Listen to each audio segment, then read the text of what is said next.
Bilang ina, gagawin mo ang lahat para sa mga anak dahil ang pagmamahal ng ina sa mga anak, walang hangganan. Si Isabel Barrios ay isa noong kasambahay sa isang mayamang angkan sa Luzon. Dahil sa hirap ng buhay, nagawa nitong mamasukan bilang katulong gaya ng nanay nito. Dahil bukod sa mahirap sila, hindi rin siya nakatapos ng kolehiyo. Ang nais sana ng Isabel, makapag-ipon at muling makapag-aral kung may hawak na siyang pera. Ngunit sa hindi inaasahang pangyayari, natipuhan si Isabel ng lalaking anak ng mga ito na siyang tagapagmana ng mga negosyo ng Sandoval clan. Pinauwi si Isabel ng ina sa probinsya ng mga ito upang iiwas sa malaking gulo. Bukod kasi sa mayaman ang angkan ng binata, ay istrikto din ang ina ng lalaking nagkakagusto sa kanya. Oo nga't nakalayo si Isabel, ngunit hindi rin nagtagal yun dahil nakita siya ni Saint Sandoval. Mahal niya kaya pumayag siyang magpakasal sila ng hindi alam ng pamilya nito. Isang pangarap ang natupad sa dalaga nang makalipas ng ilang buwan, nabuntis ito. Sa pakiusap ni Isabel, hindi sila bumalik ng Manila. Maliban kay Saint na asawa na ni Isabel ng mga oras na iyon. Tumagal din ng 4 na taon ang lihim na iyon ng dalawa, kasama ang 4 na mga anak. Pero ang sabi nga, walang lihim na hindi nabubunyag. Dahil pagbalik ni Saint mula sa lungsod, kasama nito ang ina para kunin ang pamilya ng anak nito. Ayaw ni Isabel ngunit wala siyang nagawa. Ang pangako ng Doña Esmeralda, maayos na buhay para sa kanila. Ngunit kabaliktaran yun para sa kanya. Ang mga anak lamang niya at ang asawa ang may maayos na buhay. Dahil sa tuwing wala ang asawa niya, ay halos ipakuskus sa kanya pati kalsada sa labas ng mansyon. Nakayang tiisin ni Isabel ang lahat para lamang sa mga bata, hanggang sa natuldukan yon dahil sa isang gabing gumimbal sa kanya. Narinig niya na ipadadala sa abroad ang mga anak niya at doon na pag-aaralin. Oo, para iyon sa mga anak niya. Ngunit ang marinig na hindi na uuwi sa Pilipinas at doon na ititira, walang nagawa si Isabel kundi ang sapilitang itakas ang mga bata. Wala siyang mapagsabihan dahil ang asawa wala na ng mga oras na yon dahil nasa ibang bansa na rin. Nagawa nga nito, pero si Isabel hindi makatakas dahil ginapos ito ni Doña Esmeralda sa bodega at sapilitang pinaamin kung saan niya dinala ang quadruplets. Saan nga kaya napunta ang 4 na mga bata? Malaman kaya ni Saint ang ginawang kademonyohan ng ina sa asawa?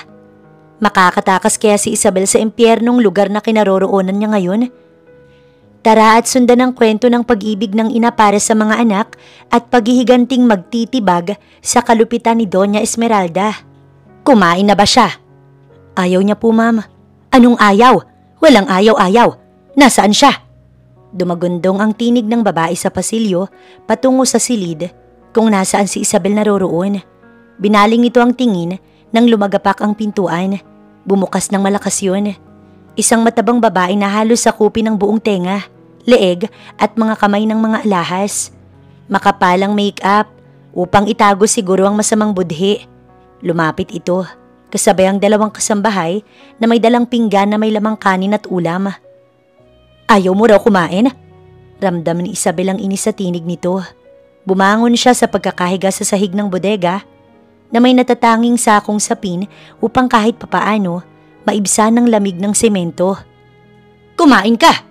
Bigla nitong kinuha ang pinggan sa katulong at ibinato iyon sa harapan niya. Natapon sa mismong suot niyang palda ang pagkain. Ubusin mo yan! Singhal nito. Hindi siya gumalaw. Ano bang hinihintay mo, Isabel? Ang latigo nasaan, piring? Nang marinig niya iyon, pilit na kumilos si Isabel para sumunod dahil hindi pa gumagaling ang mga tama ng latigo sa katawan niya noong isang araw. Paggalaw niya, kalansing ng kadena sa binti ang nagpangisi sa babae. Gustong-gusto niya itong patayin dahil sa ginagawa nito sa kanya. Pilit na iginalaw ni Isabel ang braso para isubo ang natapong pagkain. Ganyan nga, para hindi ako pagdudahan ng anak ko na minamaltrato kita. At matapos mong kumain, sasabihin mo sa akin kung nasaan ang mga apo ko. Parang kulang na lang, mabingi si Isabel sa lakas ng bawat salita nito. Tinitigan niya ito ng saglit nang ilapit ng babae ang sarili sa kanya. Lalaban ka? Anong magagawa mo?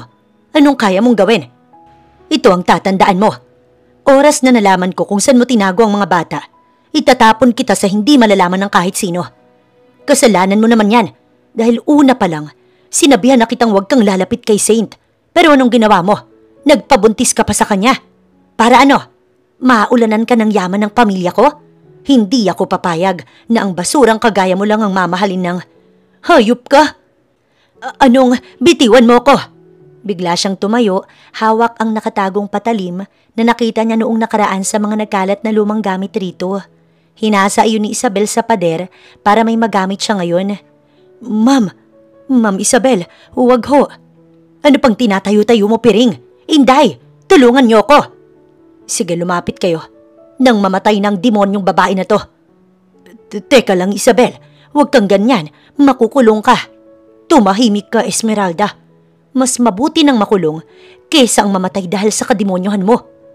Mas idiniin niya ang patalim sa leeg nito at dahan-dahan iyong bumabaon sa balat ng babae. Napapangiwi ito nang maramdaman ang patalim sa balat nito. Anong gusto mo? Sabihin mo. Huwag mo lang akong papatayin. Pagmamakaawa ng ginang. Pakawalan mo ko dito. Dahil kung hindi, itatarak ko ang patalim na to sa taba mong hayop ka. Tama na ang pagpapahirap mo sa akin, Esmeralda. Kung hindi mo ko pakakawalan, papatayin kita. Wag. Oo, pakakawalan kita. Bitiwan mo lang ako. Malakas na tawa ang umalingaw-ngaw sa apat na sulok ng maduming silid na yon. Mahirap lang ako pero hindi ako bobo na kagaya mo, Esmeralda. Oo, sige na. Pakakawalan ka ni Inday at Piring. Pero ma'am, bilisan ninyo. Mga walang utak. Anong gusto ninyo? Mamatay na ako? Nagkatinginan ng mga kasambahay. Kahit ang mga ito, natatakot na lumapit sa paanan niya kung saan ang kadena na nakagapos. Pero mas mabuti siguro kung patayin na kita. Biglang aniya kaya napasigaw sa takot si Esmeralda.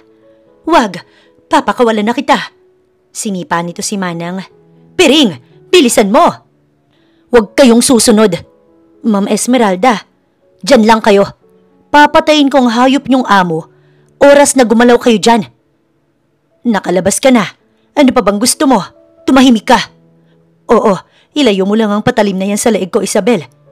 Ngunit hindi ginawa ni Isabel. Habang patungo sa mataas na gate ng mansyon, nakasakal sa leeg ng hostage niya ang braso at nakatutok sa leeg ng babae ang patalim.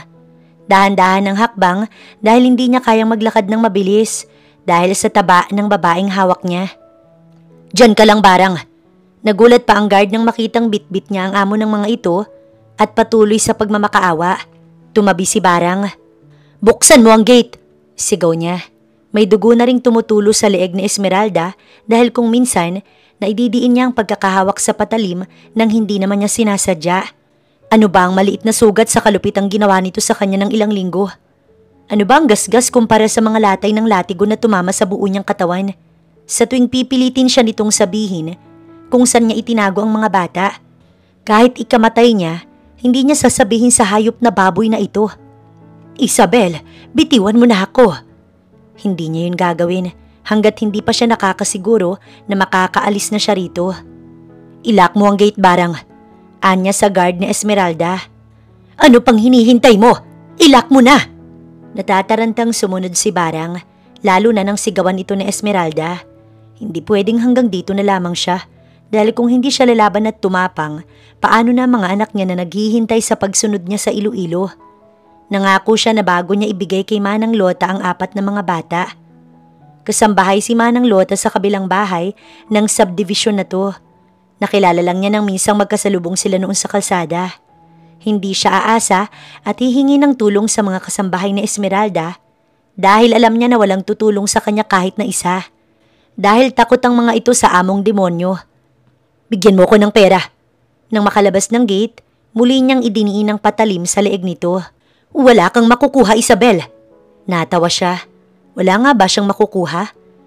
Hinintay muna ni Isabel na may palapit na sasakyan bago niya hinuklit ang 2 kwintas nito at magkabila ang hikaw na ginto. Anong? Akin na mga yan. Walang yaka talaga. Hindi sumagot si Isabel. Malakas siya nitong itinulak palayo. Tumama ang babae sa bakal na bakod. Nahandusay ito sa simento dahilan para makatakbo siya palapit sa sasakyang kahihinto lamang. Hayop ka, Isabel! Tsaka niya pinara ang tricycle na palapit. Wala nang mas hayop sa ating dalawa kundi ikaw. Demonyo ka na, hudas ka pa. Itong tatandaan mo, Esmeralda. Hindi pa dito natatapos ang lahat. Hindi pa! Nagbabanta ka? Subukan mo, Isabel, at ipakukulong kita. Tara na, Manong. Hindi niya na ito nilingon at naririnig pa ni Isabel ang pagsigaw at pagwawala nito. Ngunit hindi na niya pinansin. Pati ang driver ay napatanong na rin kung bakit puno siya ng latay at ano ba ang ikinagagalit ng babae. At sinabihan siyang magnanakaw habang palayo ang tricycle na sinasakyan niya. Latay ho ng latigo. Natigilan ito. Yun bang babae ang may gawa? Oho, nakatakas lang ako gamit itong kutsilyo. Bahagya niyang itinaas. Nakita niyang nagbago ang reaksyon ng mukha ng lalaki. Kaya itinapon niya palabas ng sinasakyan. Pasensya na ho. Ayos lang, Ineng. Saan ka na ngayon pupunta? Sa Palawan Pawn Shop ho muna. Mabuti na lang at mabilis siyang kumilos dahil wala naman kasi siyang ibang pagpipilian kundi ang maging matapang. Kailangan dahil hindi niya alam kung kailan babalik si Saint. Nilason din siguro ng ina nito ang utak ng asawa kaya hanggang ngayon hindi ito umuuwi. Wala po kong pamasahe, Manong. Pwede bang hintayin niyo na lang ho ako dito at... Di bali na, Ineng. Mag-iingat ka na lang at sana makaya mo lahat ng problema mo. Kumapit ka lang sa Diyos lagi. Magdasal ka at magsimba dahil kahit dumaan ka sa pasakit, hindi ka pa rin pinababayaan ng Diyos. Ngumiti siya't naluluhang nagpasalamat rito bago umalis ang tricycle. Yung mga alahas na nakuha ni Isabel kay Esmeralda ay gagamitin niya para magkapera at may pamasahe patungo sa Iloilo kung nasaan ang mga anak niya. Hayun! Pero papasok pa lang siya ng pawn shop nang mapansing may mga pulis na bumaba sa patrol. Sa takot niya, hindi niya na itinuloy ang binabalak. Tumakbo na lamang palayo roon. Nakita niyo ba? Hindi po, sir. Hanapin niyo mabuti. Naririnig ni Isabel ang mga sigaw at pag-uusap ng mga pulis na naghahanap sa kanya.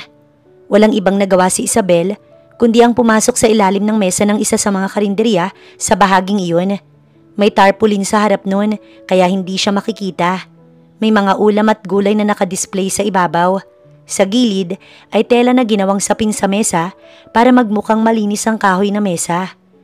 Hindi siya pwedeng makita o mahuli man lang dahil siguradong ibabalik lang siya ng mga pulis sa hayop na si Esmeralda. Alam niya na nagsumbong ang babaeng yun ng kung ano-ano. Kaya alam niyang siya pa rin ang masama sa huli kahit siya na itong pinahirapan. Walang maaasahan sa mga pulis.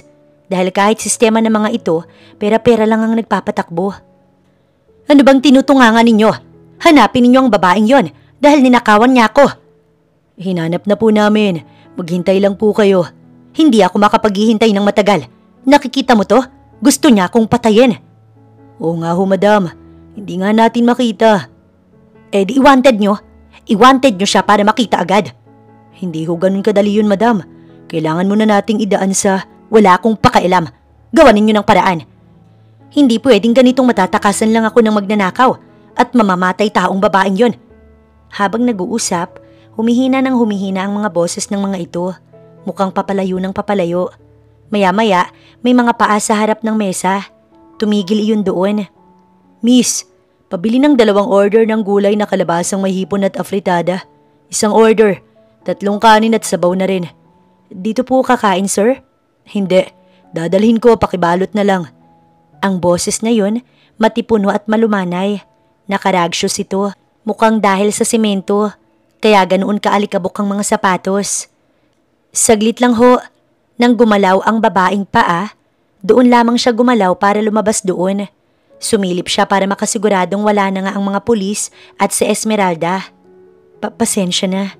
Mahinang anya sa lalaki nagulat sa paglabas niya sa ilalim ng mesa. Natigilan si Isabel, ngunit mas lalo naman ang matangkad at gwapong lalaking yun. Kahit madumi ang suot nitong long sleeve na puti, hindi iyon nagpabawas sa kisig nito. Sandaling nagtama ang mga mata nila. Pero dahil nagmamadali si Isabel, hindi rin iyon nagtagal. Tumakbo siya ng walang lingon-lingon. Kailangan niya makalayo ng mas mabilis dahil baka mahuli siya na Esmeralda. Lakad-takbo ang ginawa ni Isabel upang makalayo doon. Walang masasakyan o kung meron man, puno rin ng mga tricycle. Isa pa ay wala din siyang pambayad dahil yung alahas hindi pa niya nasasanla. Sa gilid ng malaking construction site, may pawn shop doon, kaya minadali ni Isabel na tumawid ng kalsada. Mabuti na lang at hindi na talaga siya bihis basahan dahil pinagpalit siya kaninang umaga ni Mang Piring. Yung mga latay lang talaga nagawa na Esmeralda ang pinagtitinginan sa kanya ng mga iilan. Dahil maputi siya, kitang-kita yun, lalo na't sleeveless na damit lang ang suot niya. At paldang mukhang pagmamayari pa ni Manang Piring. Nakita ko na siya. Nang marinig ang pamilyar na tinig na yon, nataranta si Isabel. Bilisan nyo! Anito pa sa dalawang pulis na kasama ni Esmeralda.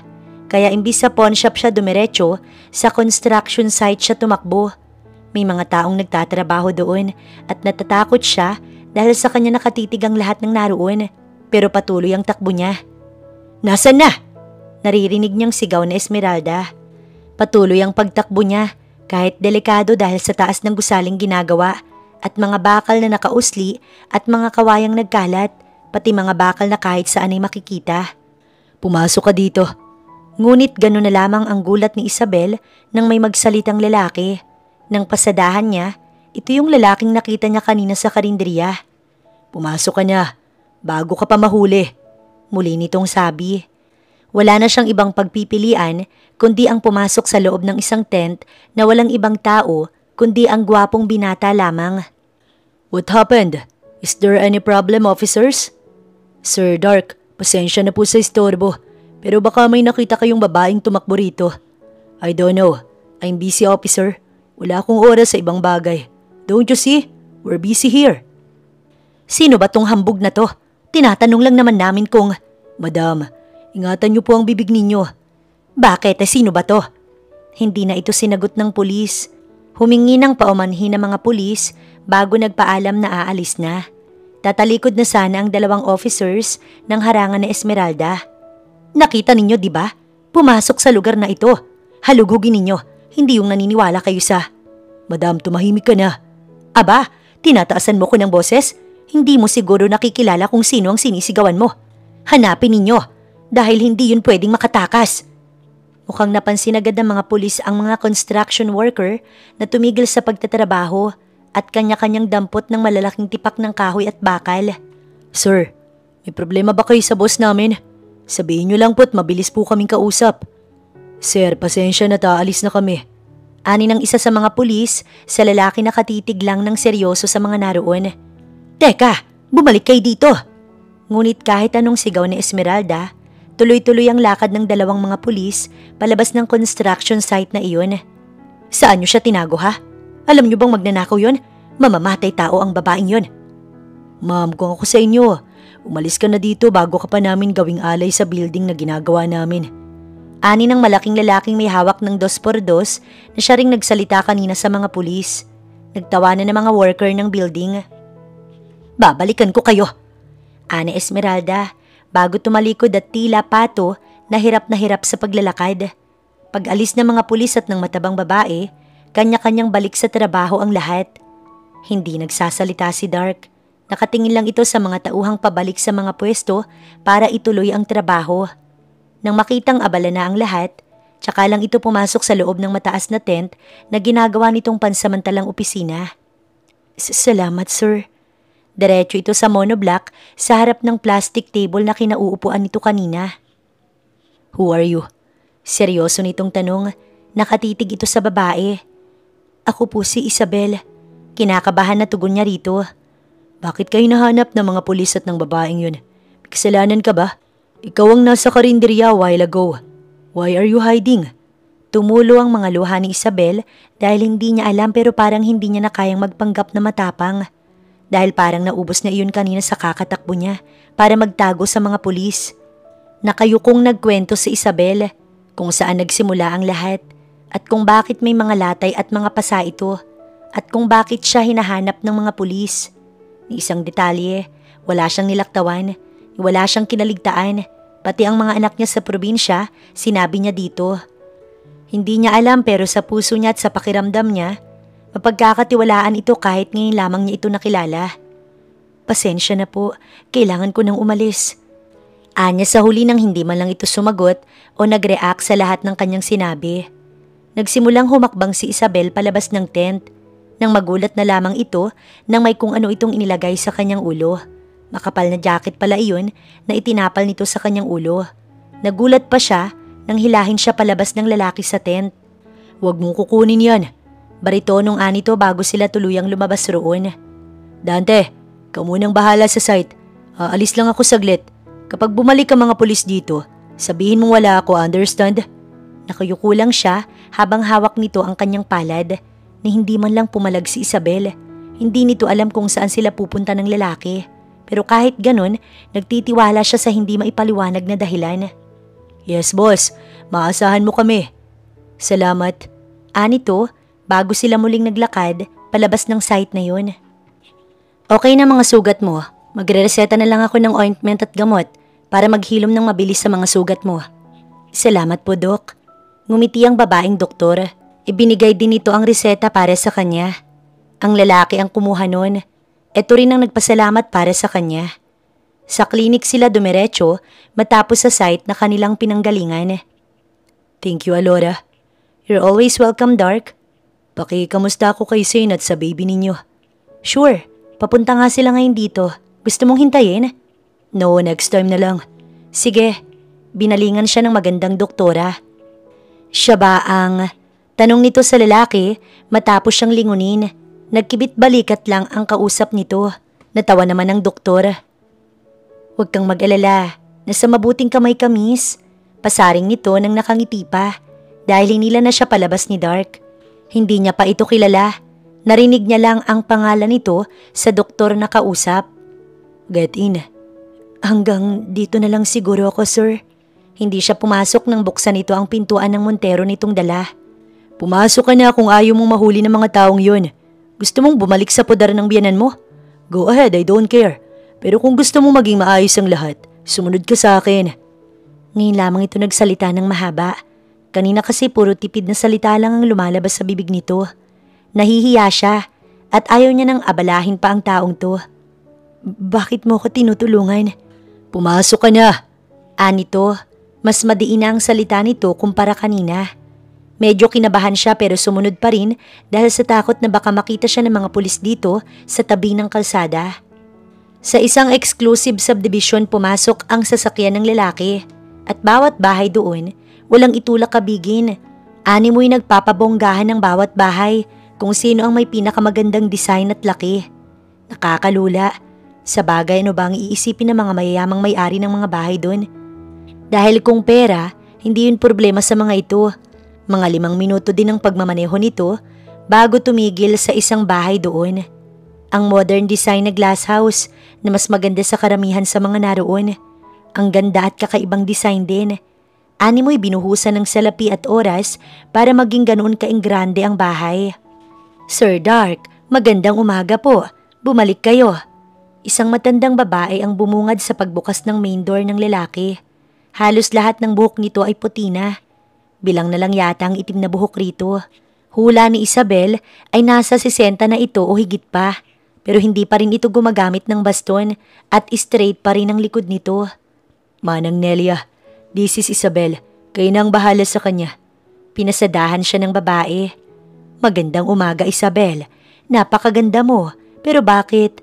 "Manang, pakiasikaso siya. Tsaka na kayo magtanong. She need to rest also."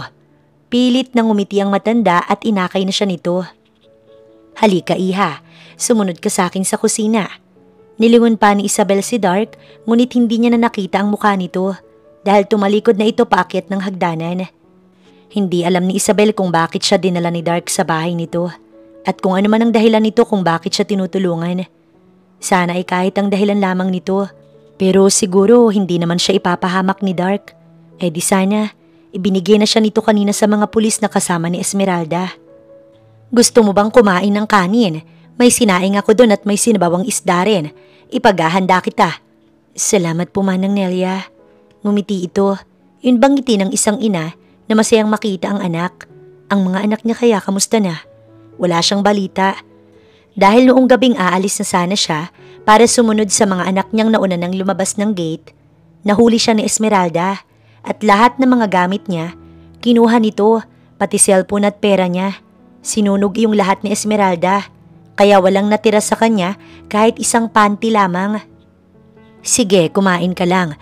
Aayusin ko ang isa sa mga kwarto sa taas para makapagpahinga ka matapos mong... Manang, pwede po bang magtanong?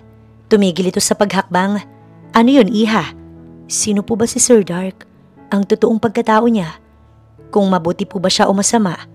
Humugot ito ng malalim na hininga bago nagsalita. Si Sir Dark de Lavaine, siya ang tapon na businessman na may pinakamagandang hotel dito sa Luzon. Ilang 5-star hotel ang pagmamayari niya sa buong bansa. Pero kahit na isa na siyang successful na tao, hindi pa rin siya masaya. Nag-iwas ito ng tingin. Pero kung sa kabaitan, bilib ako kay Sir Dark dahil kahit pinakamababang tauhan nito nakilala niya. Hands-on si Sir sa lahat. Wala po ba siyang pamilya, Manang? Namatay ang asawa at anak ni Sir. Tila kumirot ang puso niya sa narinig. Napayuko siya. Bakit po, Manang? Manang Nelia, ayusin mo na ang silid sa taas. Natapos bigla ang pag-uusap nila ni Manang dahil sumulpot si Dark sa bukana ng kusina. Nakatitig ito sa kanya. Ibinaba niya ang hawak na kubyertos. Sige po, Sir. Pagtalikod ni Manang, nagsalita ito. Sabi mo si Saint Sandoval ang ama ng mga anak mo? Tumango siya ng marahan. Akala niya, magtatanong pa ito ulit. Pero tinalikuran lang siya nito na may galit na mga mata. Napaisip si Isabel kung bakit at kung kilala ba nito si Saint. Si Saint na mukhang hindi na siya babalikan at ng mga anak nila. Dahil sa tulong ni Dark, maayos nang nakakakain, nakapaglinis ng katawan at nakapagpahinga si Isabel. Dahil simula kasi noong ikadena ito ni Esmeralda sa bodega, 2 beses lang nakapagpalit at nakaligo si Isabel. Sa iisang balding tubig lang at doon lang din mismo kung saan siya nakakadena. Sa 2 linggo niya sa bodega, para siyang aso. Sobrang hirap ng naging kalagayan niya doon. Iha, magandang umaga. Magandang umaga din po, Manang. Ngiting Anya rito habang papasok ng kusina. Maaga pa. Sanay lang po, Manang. Halika, magkape muna tayo. Inakay siya ni Manang Nelia patungo sa upuan sa kusina. Ako na po. Anya nang makitang ito pa ang magtitimpla ng kape sa kanya. Hindi sanay si Isabel na pagsilbihan. Kahit minsan, hindi siya nagpasilbi kahit kanino dahil sanay siya na siya lamang ang lahat ng gumagawa. Isabel, iha, napano ang mga late at mga sugat mo na yan? Kakaupo lamang ni Isabel nang ituro nito ang mga latay sa mga braso at leeg niya. Sa latigo po yan, Manang. Yung mga sugat po ay sa mga paghila ng sapilitan at saka palo. Kitang-kita ni Isabel ang gulat sa mga mata ni Manang Nelia. Sinong may gawa sa iyo niyan? Hindi tao ang makakagawa ng ganyan, Isabel.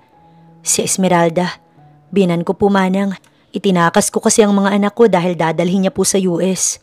Ilalayo niya po kaya po. Esmeralda? Nag-aalalang anito.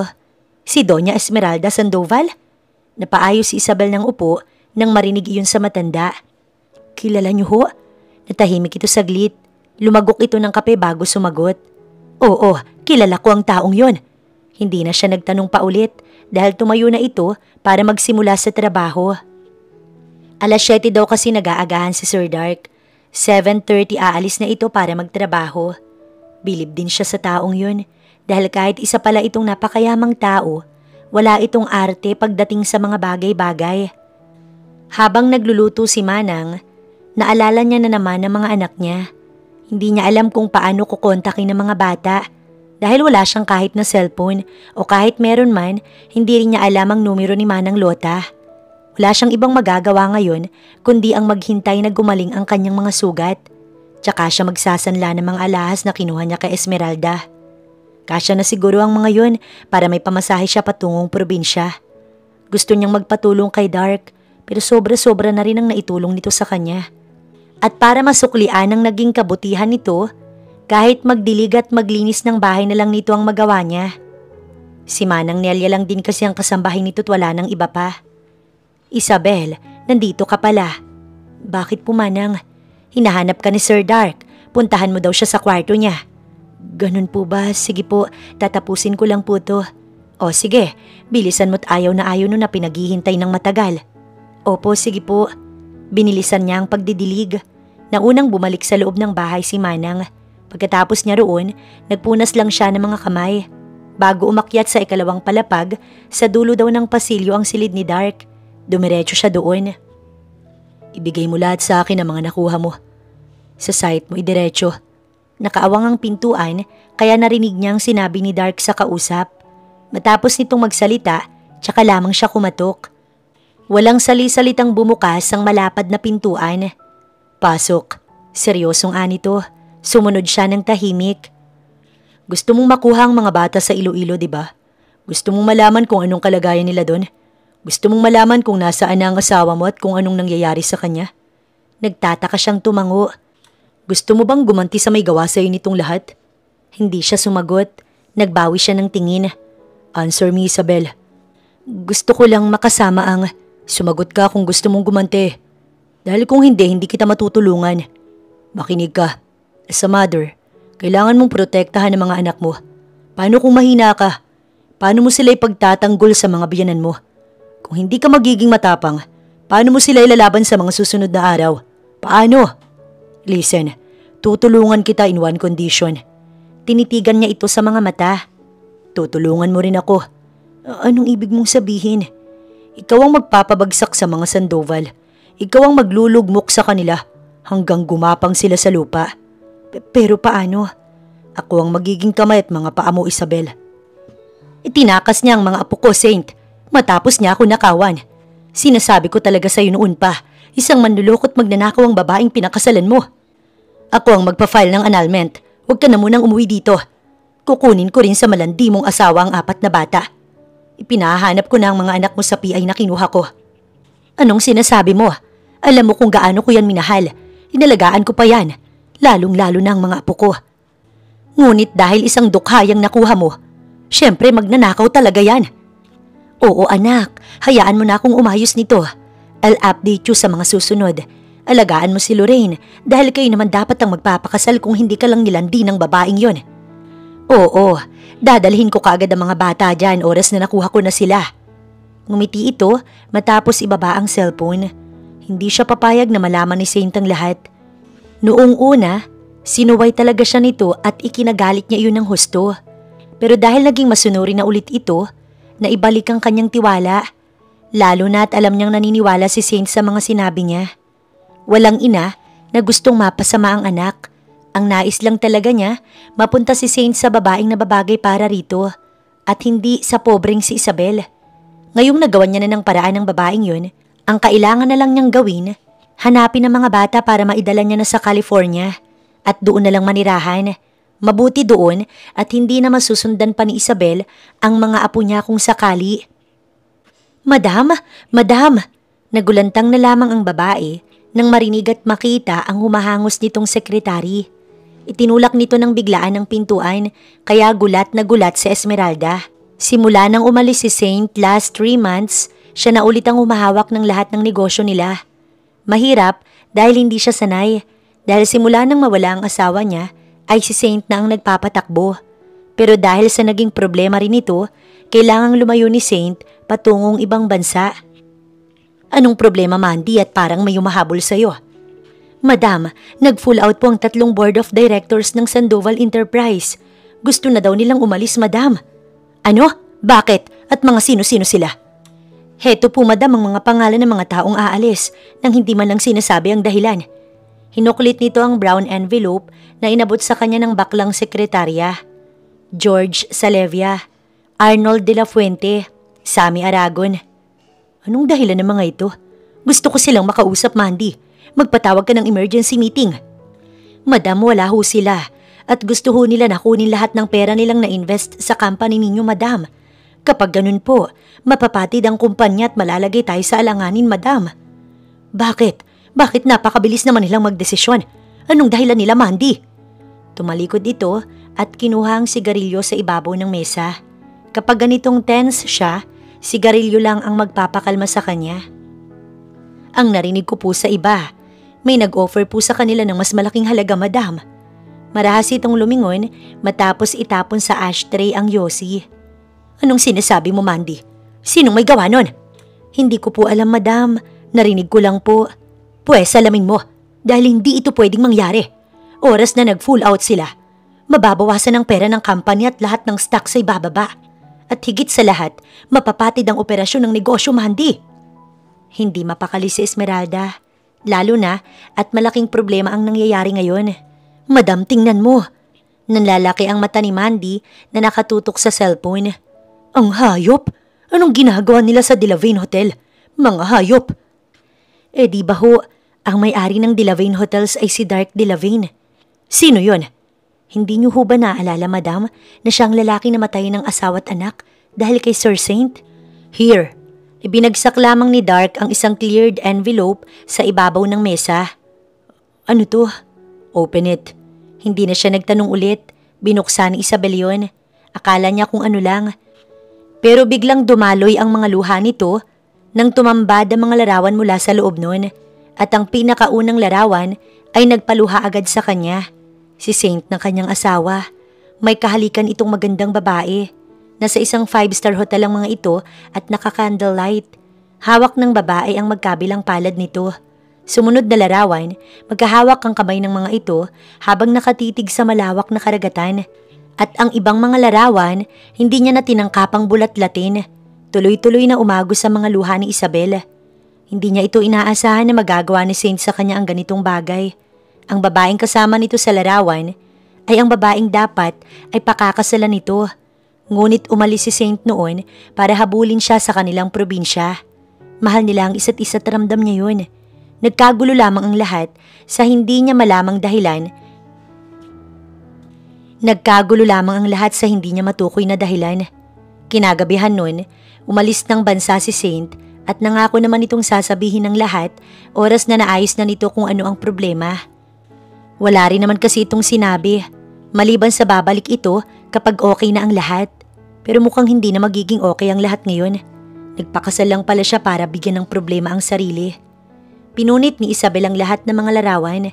Halos mapino ang mga larawan sa sobrang galit na nararamdaman niya ng mga oras na iyon. Hayop ka?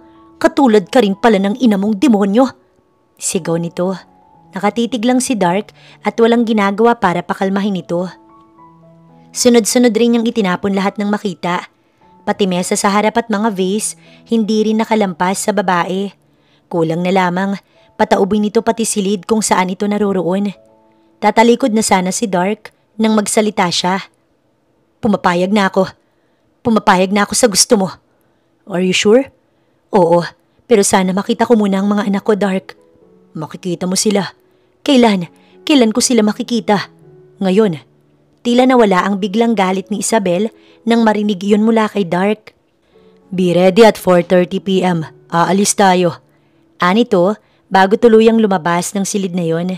Hindi na nakasagot si Isabel dahil muling pumatak ang kanyang mga luha. Kung ang nais ni Dark ang paraan para bumagsak si Esmeralda. Para makaganti rin siya kay Saint, be it, pumapayag na siya. At sisiguraduhin niyang gagapang ang mga Sandoval sa mga ginawa ng mga ito sa kanya. Mag-iisang linggo na rin si Isabel sa glass house ni Dark Delavigne at ang mga sugat niya gumagaling na rin. May mga ointment na binili si Dark na nagpapabilis sa paghilom ng kanyang mga sugat. At pati nga peklat, unti-unti nang nawawala. At lahat ng kailangan niyang malaman ay iniisa-isa nitong itinuturo sa kanya. Kaya nga pati ang pananamit, pagkilos at pakikipaghalubilo niya sa ibang tao, nag-improve na din. Kahit ang maliit na mga kilos ay inaral din niya, simula sa pakikipag-usap sa iba. Good, magaling ka na, Miss Isabel. Thank you, Laila. It's my duty, miss. So, paano? I need to go. Aalis pa yata kayo ni Sir Dark this afternoon? Ngumiti si Isabel. Oo, aalis sila para puntahan at ilipat ng lugar ang kanyang mga anak. Nang sa ganon, hindi na makita ng hayop na Esmeralda. Kahit anong mangyari, sa kanya lang ang quadruplets at hindi pwedeng kunin ng babaeng yun dahil talagang magkakamatayan. Sige, Laila, salamat ulit. Paglabas ng bahay ni Laila, nagtungo agad siya sa taas para magbihis. Mag-aalas 4 na rin at baka dumating na si Dark. On time kasi yun lagi at ayaw nitong nalilate kahit isang segundo lamang. Black jeans at fitted turtleneck na may mahabang manggas ang sinuot niya. Pinarisan niya ng estilito na itim at mamahaling handbag na binigay ni Dark sa kanya noong isang araw. Nag-makeup lang si Isabel ng manipis. Matapos ilugay ang umaalon-alon na ash gray hair, sinuklay lamang niya iyon ng bahagya. Pati ayos niya ay si Dark din ang nagpabago. Dahil ayon dito, dapat palaban lagi ang atake ng personality niya. May ilang bagay lang siyang inilagay sa bag na yun, kasama ang caliber 35 na binigay din ni Dark sa kanya. Lahat ng meron siya, si Dark ang nagbigay. Pati ang hindi natitinag na mukha niya, eto rin ang may gawa. Papasukin niyo ako! Alam kong nandyan si Dark Delavigne. Iha, Diyos ko, mabutit bumaba ka na. Nagwawala si Esmeralda sa labas ng gate. Natigilan siya sa sigaw ni Manang sa pinakaibaba ng hagdanan. Why, Manang? Gusto daw makausap si Sir Dark. Paano wala pa siya dito? Humakbang si Isabel pababa. San ka pupunta? Haharapin ko siya. Pero iha, baka anong gawin niya sa'yo? Baka kalad ka rin kanya kapag namukaan ka niya. Relax po, Manang. I can handle this. Hawak niyang handbag at oras na may ginawa ito, hindi siya magdadalawang isip na, Iha, ingat ka. Tumango siya habang humakbang si Isabel palabas ng glass house. Kinakabahan si Manang Nelia habang nakatitig ito kay Isabel dahil hindi nito maisip na sa sandaling panahon lamang naging ganito katapang ang babae. Dark, lumabas ka dyan at harapin mo ko. Nabahag na ba ang buntot mong hayop ka? Lumabas ka at ipakita mong yabang mo. Natigilan si Esmeralda. Bakit ka nandito, Isabel? Anong ginagawa mo sa bahay ni? Mas inilapit pa ni Isabel ang sarili. Ani mo'y nasa isang patimpalak ang klase ng lakad nito. Taas-babang pinakatitigan siya ni Esmeralda. Ang gusto ni Isabel, malaglag ang pangalito sa sobrang gulat. Pero ang makitang hindi ito nakapagsalita ng ilang segundo, malaking panalo na iyon sa kanya. Ngumiti si Isabel at kulang na lamang, umusok ito sa sobrang inis nang makita ang kanyang reaksyon. Anong ginagawa mo rito? Nandito ka ba para ipamukha sa akin na mayaman ka na? Kabit mo ba si Dark? Hayop ka? Lumabas ka dito. Napakalandi mong klase ng babae. At paano ka naging... Miss Sandoval, naligaw ka yata rito. Malumanay na anya rito. Miss, napakawalang yamo. Matapos mo kong pagnakawan at itago ang mga apo ko, nandito ka at nakikipagbahay-bahayan sa kalaban pa ng pamilya ko. Lumabas ka rito nang makita mong hinahanap mo. Walang ya? Hindi ba't ang anak ninyong may kabit sa ibang bansa at ikaw ang nanakit sa akin? Tapos ikaw pang galit? Di ba't dapat akong nasusuklam sa ugali mong mas masahol pa kay Judas? Matapos kitang tanggapin bilang asawa ng anak ko, lulukuhin mo siya? Huwag ka nang mag-alala, dahil ako mismo magpa-file ng annulment case, Esmeralda. Gigil na gigil ito at kulang na lang, dumaan ito sa siwang ng gate upang maabot siya nito. About Dark Delavigne. He is not here. Pero kung gusto mong hintayin, go ahead. Tatalikod na sana siya. Walang yaka, malandi haliparot.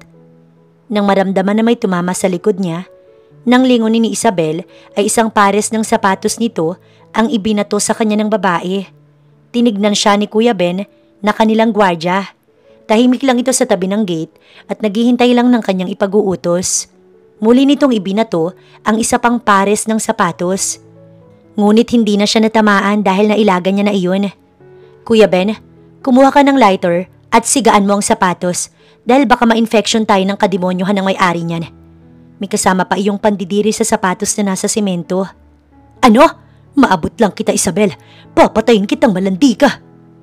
Alam mo bang pwede kitang kasuhan dahil death threat ang sinasabi mong yan, Esmeralda? Anong alam mo ha? Isa ka lang pobre na nakatapak sa semento. Langaw na nakadapo sa kalabaw.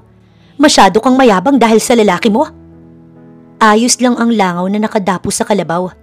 Mahirap dyan kung ang baboy nakadapo sa kalabaw. Baka hindi kayanin ng kalabaw at mahulog ang baboy. Di kawawa ka. Nabalian ka pa nun. Tumawa ang driver ni Esmeralda na nasa unahan lang. Tumahimik ka, Rigor. Sigaw nito. Biglang napalis ang tawa ng driver at umatras. Baka ito pang mabalingan ng umuusok na babae. Nang makabalik si Ben, sinimulan nitong sigaan ng sapatos.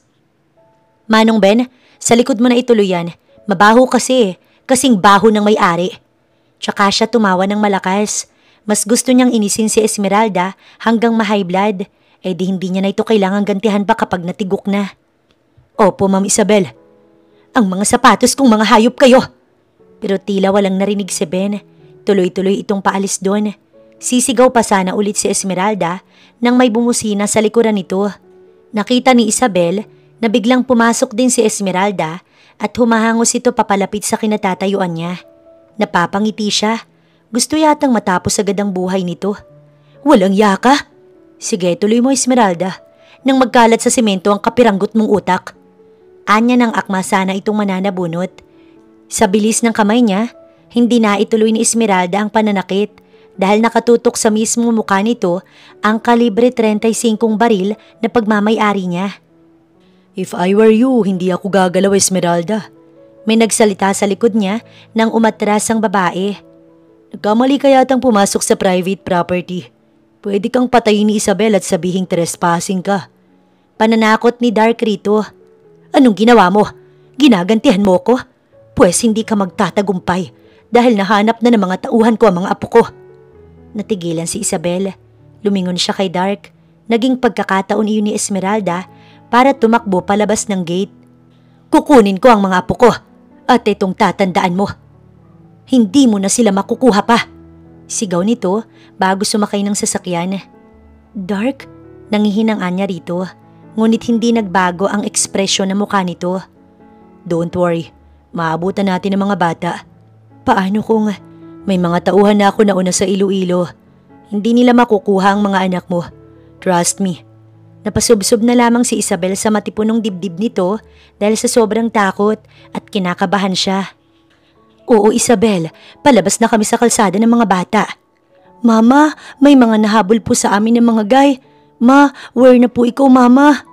Tumahimik nga kayo Dre and Dianary. Ani Drake na panganay sa 4. Si Duke ang pangalawa. Pangatlo si Dre. Bunso naman si Dianary. Manang Lota, hintayin niyo lang kami, parating na kami. Sige Isabel, bilisan ninyo.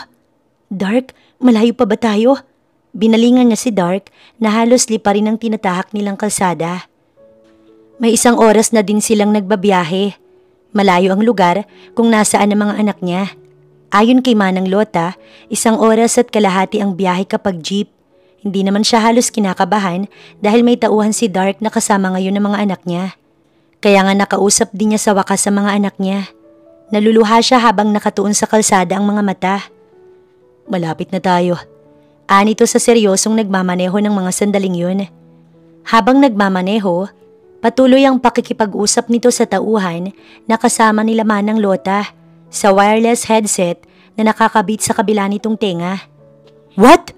Huwag niyong ibibigay! Naalarma siya nang marinig yun mula kay Dark. Anong nangyari? Pwede ko bang makausap ang... Huwag niyong hahayaan. Kayo ang malalagot sa akin oras na hindi niyo iningatan ng mga bata. Dark, sabihin mo, nakita na ba sila ni Esmeralda? Hindi ito sumagot. Mas binilisan nito ang pagmamaneho. Dark, anong nangyayari? Hindi niya na malaman ang gagawin niya. Kinakabahan siya at natatakot. Biglang iniliko nito ang sasakyan sa isang crossing na hindi nito iniisip na baka may makasalubong. Bigla-bigla itong lumiko. Napahawak siya sa dibdib na kulang na lang lumabas mula sa dibdib ang puso niya sa sobrang gulat. Ilang sandali pang itinakbo ng monterong dala nito bago niya napansin ang magarang sasakyan sa unahan. Grandma, hindi po kami sasama. Hinihintay namin si Mama. Ani Drake. Bilis na Drake, tara na. Sumakay na kayo. Bitiwan mo ang mga anak ko, Esmeralda. Halos lipa rin ni Isabel ang pagitan nila ng mga bata. Makalapit lamang ng mabilis. May kasamang 4 na lalaki sa Esmeralda at hawak ng mga ito ang 2 sa mga anak niya. Lumingon ito nang tawagin siya ng mga bata. Mama, help us! Sigaw ni Duke. Hindi mo sila makukuha, Isabel. May karapatan ng anak kong kunin ng mga batang to. Pilit siyang kumalma. Hindi siya makikipagtaasan ng boses sa baboy niyang biyenan para lamang sabihin siya'y matapang. Isabel, pasensya na. Hindi ko sila napigilan. Humihikbing anang Manang Lota. Hindi makita ni Dark ang mga tauhan. Ang mga kasama namin, nagkahiwalay kami. Hindi namin sila nakita. Akala namin inauna na sila. Manahimik ka, Lota. Ikaw lang palang nagtago sa mga apo ko. Walang yaka. Malakas nitong sinampal si Lota. Nanay Lota! Pilit kumawala si Duke sa pagkakahawak ng isa sa mga tauhan ni Esmeralda. Ngunit magwala man ang bata, hindi ito makabitaw. "Don't hurt Nanay Grandma," sigaw ni Diana Ree. "Please don't hurt her." Sinabayan din ni Dre ng sigaw. "Sige na, dalhin niyo na mga apo ko." Muling sigaw ni Esmeralda. "Sige, subukan mo." Hinugot bigla ni Isabel ang baril sa tagaliran. Sunod-sunod na kumasa ang mga baril. Nagulat pa siya nang si Dark ay may dala rin palang armas at mataas na kalibre iyon ng baril. Isang Armalite. Naroon din sa likuran niya ang 3 tauhan ni Dark na hinihingal-hingal pa. Mukhang kakarating lamang. "Anong? Ibigay mo ang mga anak ko." Nagngangalit ang mga matang Anya. "Huwag mo kong takutin sa armas mo dahil alam kong hindi mo kayang gamitin." Ngunit umalingaw-ngaw ang 2 sunod ng putok ng baril. "Isa pang galaw." Nakita ni Isabel na bubunot ang mga tauhan ito. Inunahan na kaagad niya. Sumigaw ang mga bata at kanya-kanyang pikit dahil sa takot. "Walang iya ka!" Sigaw nito habang isa-isang tumatakbo palapit sa kanya ang mga bata. "Hindi kami ang dapat na hinuhuli ninyo, officer. Yang mga yan ang nagpaputok sa amin ng baril." Turo na Esmeralda sa kanya at kay Dark. "Sa presinto na lang po kayo magpaliwanag." "Sandali lang, hindi ba dapat sila ang hinuhuli ninyo dahil sa illegal na?" "Hindi ma'am, dahil ang nasa harapan ho ninyo ay isang general." Lumingon ng pulis kay Dark. "Ngayon lang po kayo ulit nakabalik dito, Sir Dark." Ngiting-an ito sa binata. Namimilog ang mga mata niya sa gulat. "Oo, matagal na rin ang huli ako napunta dito, Ray." "Babalik na po ba kayo ng Maynila ngayon?" "Yeah, we have to go." "Bitiwan ninyo ko. Ano ba? Hindi nyo ba nakikilala kung sinong hinuhuli ninyo? Hindi nyo to pwedeng gawin sa akin. May karapatan ako." "Sige na, dalhin ang mga yan." Ngunit kahit mamausman ng babae sa kakasigaw, walang pumapansin dito. Matapos pusasan, isinakay na ito kasama ng iba pang mga tauhan nito sa patrol. Hindi alam ni Isabel na isa palang general noon si Dark at na-assign ito dito sa Iloilo ng ilang taon. Hindi nga lamang niya alam kung bakit nag-retired ito ng mas maaga. Dahil hapon na rin, tumigil muna sila sa isang hotel ng isang gabi. Bukas na sila babalik ng Manila. Si Manang Lota, nagpaiwan dahil wala rin naman daw itong trabaho sa Manila. May maliit naman itong sari-sari store. Yun na lamang daw ang pagkakaabalahan nito. Sa laki ng naitulong sa kanilang mag-ina, nangako siyang susuklian iyon kapag naayos niya na ang lahat. Babalik din sila dito para magbakasyon paminsan-minsan. Umiiyak pa si Diana Ree dahil gusto niyang isama si Manang. Hindi nga lang pwede dahil may iba itong apong inaalagaan. "Mama, nagligo kami sa sapa. So cold po ng water sa sapa, Mama. I like it so much, Mama." "Opo, ayaw nga laging umahon ni Diana dun, Mama. Sabi nga ni Nanay Lota, doon na kami sa sapa magpagawa ng bahay someday." Nagtatawanan ng mga bata. "Mama, why so tagal ka?" "Okay ka lang po, Mama." "Why are you crying, Mama?" "Ma?" Halos magsabay-sabay na nagtanong ang apat. Lumapit ang mga ito at itinigil ang paglalaro sa ibabaw ng kama para siya'y lapitan. Sobrang saya niya dahil nakuha niya na ang mga anak. Wala siyang ibang hiling kundi makasama ang mga bata. Yun lang naman ang nais niya, ang makasama ang tanging kayamanan na meron siya. "Ayos lang ako." Pinahid niya ang mga luha. Nakayakap sa kanyang apat. Kamayata ni Duke ang humahagod sa likod niya. Si Diana Ree ang sumusunod na nagpunas sa mga luha niya na dumadaloy sa kanyang pisngi. "Ma?" Ani Dre na nakatitig sa kanya. "Mahal na mahal ka namin, Mama. Huwag ka na pong mag-cry. Hindi na kami mag-talk about sa sapa. Promise po." No. Hindi yun, mga anak. Masayang-masaya lang si Mama. Kasi magkasama na ulit tayo. At masaya ako dahil hindi nyo pinahirapan si Nanay Lota nyo. Big boy and big girl na ang mga anak ko. Napatingin sa kanya ang apat. "Mahal na mahal ka namin, Mama." Tsaka siya muling niyakap ng mga ito. May nasa likod, nasa magkabilang gilid at nasa kandungan niya. Naluha na naman siya. Kahit hindi na bumalik si Saint, dahil hindi naman niya na kailangan ng lalaki sa buhay, masayang-masaya na siya sa apat na anak niya. "Tito Dark!" Nang bumukas ang pintuan, sigaw ng mga bata ang nagpangiti kay Dark. Pagpasok nito ng silid, kanya-kanyang takbo patungo rito ang apat. Hindi nga alam ni Isabel kung paano naging ganun ka-close kaagad ang mga bata sa lalaki. May dala itong mga paper bags na may pangalan pa ng fast food sa labas nun. May 3 box ng Shakey's Pizza na kanina pa ibinibili ni Diana rin sa binata. Hanggang ngayon, hindi pa rin niya alam kung ano ba talaga ang pagkatao nito. Naghihintay na lamang siya kung kailan ito sasabihin ng totoo. Wow, Tito, hindi mo nakalimutan po ah. Kinuhagad ng bunso ni Isabel ang box ng pizza na hawak ni Dark sa kanang kamay. Of course, makakalimutan ba ni Tito ang favorite mo? Thank you, Tito Dark. Welcome, sweetie. May 2 kwarto na inukupa si Dark para sa kanila. At dahil hindi pa bedtime, naroon sa kanya ang lahat. Yung 3 mga boys ay kasama ni Dark. Masaya sa isa pang silid na katabi lang ng kwarto nito. How about you? Ayaw mo pang kumain? Ngumiti siya nang maramdaman ni Isabel ang binatang nasa likuran niya. Nasa teres siya para magpahangin. Mamaya na, busog pa naman ako. Tumabi ito sa kanya. Salamat sa lahat, Dark. Mababayaran kita sa lahat ng tulong mo someday. Hindi kita sinisingil. Sino ka ba talaga, Dark? Diretsang aniya rito. Napansin ni Isabel ang pananahimik nito ng ilang sandali. Huminga ito ng malalim bago nag-umpisang magsalita. Gusto mo talagang malaman? Tumango siya at hinintay ang susunod nitong sasabihin. Dating Police General si Dark de Lavaine na na-assign doon sa Iloilo. Minsan lang din ito kung umuwi sa Manila para sa asawa. Na noon na hindi pa alam ni Dark na buntis na pala ng 2 buwan. Dahil sa trabaho ni Dark, maraming mga negosyo at illegal na mga gawain ang nahuli at naipasara nito. Isa na ang bar ni Saint Sandoval na nasa Jaro, Iloilo. Dahil sa mga bawal na gamot na nakumpiska at mga nahuling dealer sa mismong bar nito, ipinasara yon at sinampahan ng patong-patong na kaso ang nagpapatakbo nun at ang mismong may-ari ng Saint Sandoval. Umuwi ng Manila si Saint nang wala sa oras at nagpa siya na umalis muna ng bansa.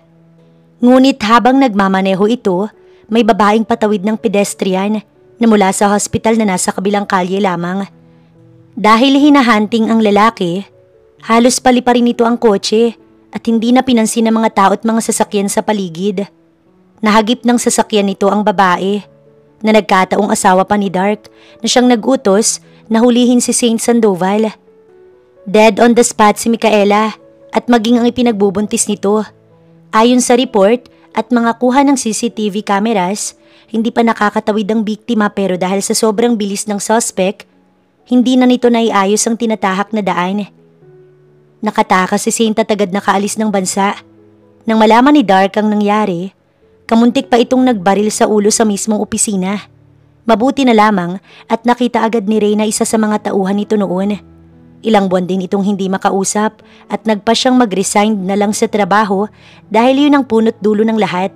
Unti-unting natanggap ni Dark ang lahat. Araw-araw nitong inabala ang sarili para magtrabaho, para ibaling sa ibang bagay ang isip. Nang malaman ni Dark kung saang bansa naroon si Saint, pinasundan ito ng binata at kailangang managot ito sa ginawa sa kanyang asawa. Ngunit dahil mahirap ding gumalaw sapagkat hindi na ito pulis, hindi rin ito mahuli ng mabilisan ng lalaki. Hindi alam ni Dark kung ang pagkakakita nito kay Isabel noon sa ilalim ng mesa sa isang karinderya at pagtakbo nito papasok sa site kung nasaan ito ay nagkataon o itinadhana talaga. Nang malaman ni Dark ang kwento at kung sino ito, doon nabuhay ang isang plano at gagamitin nito si Isabel para magpakita si Saint rito. Ngunit ang hayop na lalaki, wala na rin pala itong pakailam sa asawa dahil may bagong babae ito sa abroad. Naawa si Dark kay Isabel, kaya imbis na itigil nito ang pagtulong, itinuloy nito ang lahat kahit walang kapalit. Ilang beses na rin itong nakita ang mga bata bago pa nila pinuntahan ng 4 sa Iloilo. Ito kasi mismong naghanap sa lugar kung saan ang mga bata naroon at nagbigay ng budget sa pang-araw-araw ng mga ito. Ano? Hindi! Hindi ito pwede! Madam, pasensya na. Hindi po sila mapigilan. Paano na ang kumpanya, Mandy? Paano na? Hindi ko na po alam. Nakausap niyo na po ba si Sir Saint? Hindi siya pwedeng umuwi. May kaso siya, Mandy. Nakalimutan mo ba? Lalo na ngayon at mainit kami sa hayop na Dark na yan. Ngayon ko lang nalaman na asawa niya ang napatay ni Saint. Kaya pala ginagawa niya ang lahat para lang mapabagsak ang kumpanya. Kung sana nalaman ko kaagad. Napatakip ng bibig ang bakla nitong sekretary. Maya-maya, may tumawag sa cellphone ni Mandy. Tinitigan ito ng babae. Yes? Sir Mandy, Marami pong nagrarally dito sa labas. Anong gagawin namin? Tumakbo ang lalaki sa bintanang salamin ng opisina. At gano'n na lang ang gulat nito nang makita mula sa top floor ng building ang mga tao sa baba. Madam, ang mga empleyado po ng kumpanya nasa baba't nagrarally na. Natulala na lamang ang babae. Hindi na ito nakapagsalita pa. Pagod nitong ibinagsak ang likod sa sofa at hindi na umimik. Madam, pero kahit ano pang tawag ni Mandy, hindi na ito sumagot pa. Nalugi ang kumpanya ni Esmeralda dahil sa mga board na nag-full out ng pera. Wala nang natira sa babae kundi utang at ilang daang empleyadong hindi pa nasasahuran. Ito ang sinasabi ng karamihan na isang karma. Hindi rin makakauwi ng Pilipinas si Saint dahil hinihintay lang ito para tuluyang makulong. Hindi na rin inalala ni Isabel ang lalaki dahil simula nang malaman nito na may babae na ito sa ibang bansa, ang pagtutuunan na lamang niya ng pansin ngayon ay ang mga anak niya. Ang pinakamahalaga lang sa kanya ngayon ay ang mga anak niya. Yun lamang ay masaya na siya. Ang mahuli, hindi love ni Mama. Sigaw ni Duke saka sila nagpaunahan sa dagat. Nakangiting nanonood si Isabel sa tabing dagat. Nakaupo sa isang cottage doon. Walang ibang tao doon. Sila lamang dahil private resort iyon na pagmamay-ari ni Dark. Dahil summer at mag-aaral na sa next pasukan ng 4, kaya sinusulit nila ang mga araw. Here, may nag-abot ng buko juice sa kanya. Si Dark, naka-summer short ito na walang pang itaas. Nag-iwas siya ng tingin. Ang saya naman nila. Ikaw, hindi ka ba maliligo? Mamaya na. Inilapag niya sa mesa ang buko na may straw. Salamat sa lahat, Dark. Pagbalik natin sa Manila, aalis na kami sa bahay mo. Ang dami-dami mo nang naitulong sa aming mag-iina. Hiyang-hiya na talaga ako sa'yo. Tinitigan siya nito. Nakita niya iyon sa sulok ng kanyang mata. Hindi niya nilingon dahil natatakot siyang magtama ang kanilang mga mata. Dahil sa tuwing magtatama ang mga mata nila, para siyang kabang-kaba na hindi niya maintindihan kung bakit. Hindi ko kayo pinapaalis, Isabel. Pero Dark, ayaw naman naming makaistorbo. Sinong nagsabing istorbo lang kayo? Walang aalis dahil ayoko malayo kayo ng mga bata. Tumayo ito. Huli na nang lingunin niya dahil tumalikod na ito para umalis. Bakit? Naibulong niya. Nakalayo na si Dark at hindi na ito muling lumingon dahil baka kapag ginawa niya yon, hindi niya mapigilan ang sarili at kung ano pa ang magawa niya rito. Pinipigilan lang niya ang sarili dahil hindi pa maaari sa ngayon. Hindi niya kakayanin oras na iwanan siya na mag-iina. Ngayon pa bang hindi na rin niya maintindihan kung sino na ba si Isabel para sa kanya? Oo, ilang buwan pa lang na nawala ang asawa niya kaya pinipigilan niya ang sarili. Dahil wala pang isang taon nang mawala si Micaela. Tsaka na niya aayusin ang lahat kapag humupa na ang isang taon. At habang hindi pa nangyayari yun, magiging tito at kaibigan muna siya kay Isabel.